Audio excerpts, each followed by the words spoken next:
Remember when we were kids, we would go out on a hot, sweltery, long day and stay out the entire day. I remember this sandpit I used to play in, and there used to be all these different tools over there. There was something to dig, something to pour water in, there was this slide.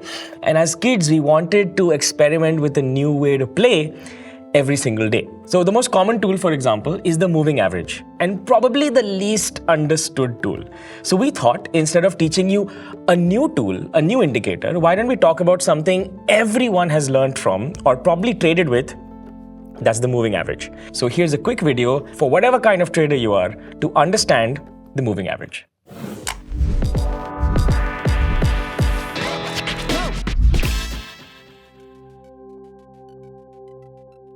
So I will not cover how to actually trade. I will cover what kind of moving average suits what kind of trading system. So I'm assuming you already have a trading style in mind, whether it is the time frame, short term or long term, or momentum, or just holding on to a stock for a long time. So without further ado, let's begin with the 5-day EMA. So the 5-day EMA basically detects strong momentum, which is happening in a short time frame. So you can use this, say, on a daily chart, but it's measuring momentum over days, not weeks. So if you look at this chart over here, you can see that Nifty 50, as soon as it started moving above the 5-day EMA, it was under strong momentum. And then there was this gap down. Market tried to go up, but as soon as that gap down happened, that short-term momentum was in question. So if you are a short-term momentum trader, the 5-day EMA possibly makes sense more for you than, say, a longer-term 200-day EMA. Please note that you can do this on any time frame as long as it's above the daily. You could do this on, say, a weekly or a monthly, but it will give you momentum information over a few bars, not over many, many bars. So for short-term, this actually makes sense. So how do you apply this? Well, this can be used as a filter. Let's suppose you already have rules in place for a breakout strategy. Now, a breakout strategy for high momentum, for a short-term trade, there's so many stocks actually giving breakouts. But how do you know which one to pick? So one way to filter is the 5-day EMA. If you look at this chart over here, you will see Monday, 17th May, 2021, we closed above the 5-day EMA, and that is enough for you to actually filter this stock out. Now, in this case, the market moved up and the momentum stayed until we started moving sideways. So as a filter, it works actually pretty well. The next EMA setup we have is the 20-day EMA. Now, the 20-day EMA works really well for a pullback. Now, when I say 20-day, you can obviously use this on a weekly or a monthly chart as well.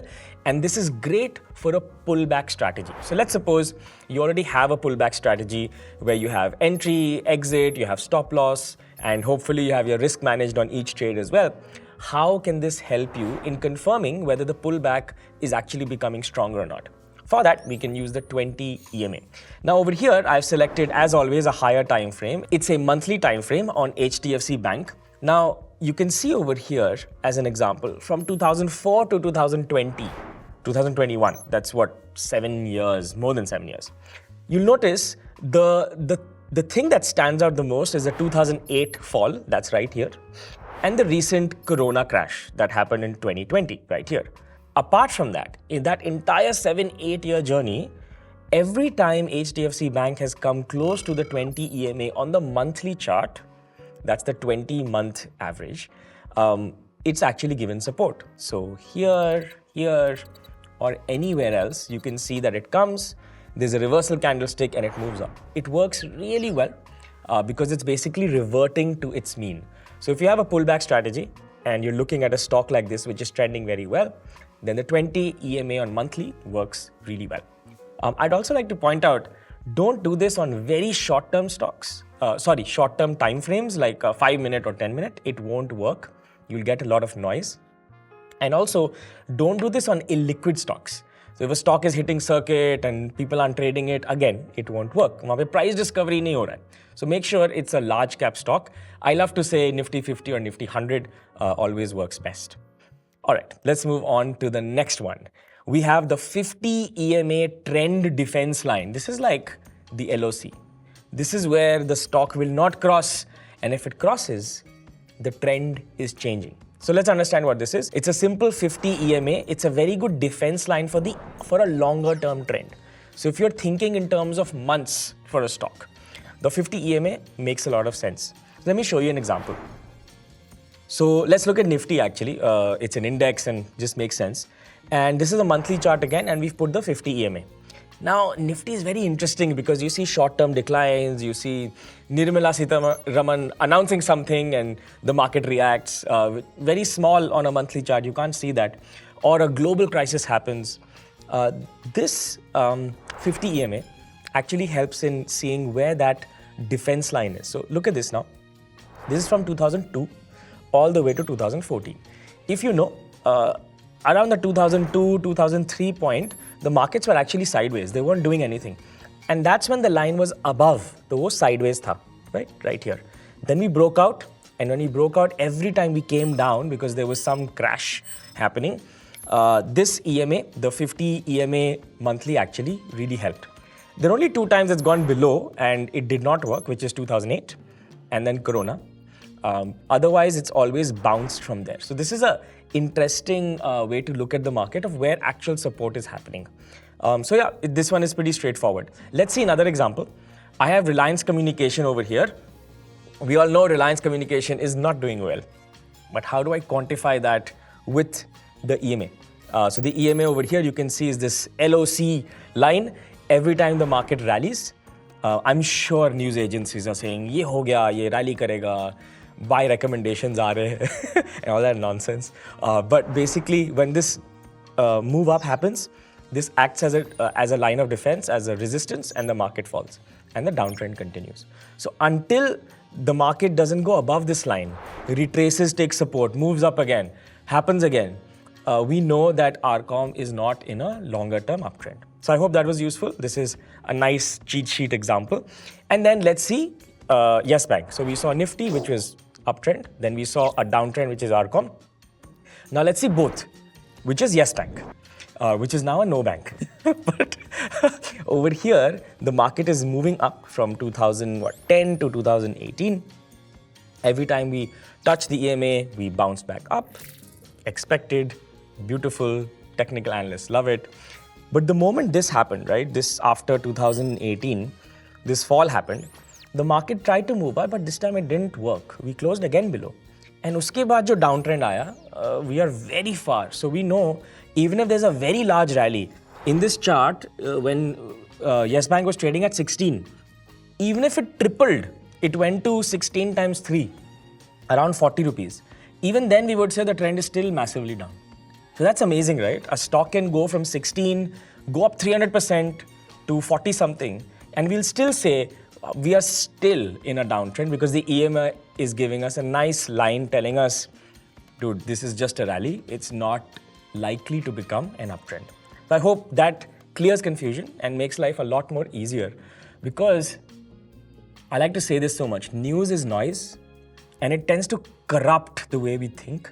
And it also gives us biases, because news will give us good and bad at the same time. But if you're looking for a good news, you'll only see good news. And you'll think your stock upar jayega. So hopefully, to remove that bias, this simple EMA line helps. Finally, we have the 100 EMA.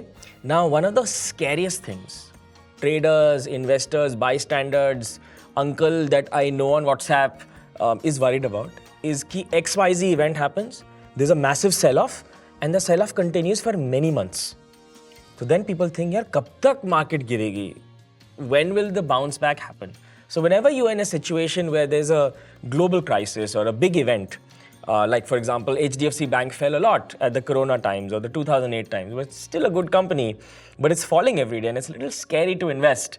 How do you know when that bounce back will happen? Well, first, no one will know when the bounce back happens, but a good guide or a good way to understand approximation where we are is the 100 EMA. Open up the monthly chart for 100 EMA. Look at the stock over here. This is actually Nifty again, and we can see the 2008 crash happened, and it's not a crash, it happened over a year. The sell-off happened over a year. We actually stayed like bees to honey on the 100 EMA for what? 1, 2, 3, 4, 5, almost 6 months. And then the market started moving up from there. which is very interesting. The same thing happened during the Corona story, that the Corona crisis has happened, what will happen to the world.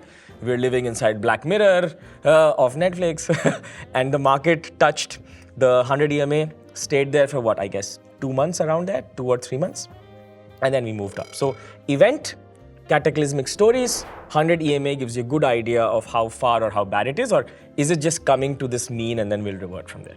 Let's see another example for a little more clarity. So over here I have HDFC Bank, as I told you before.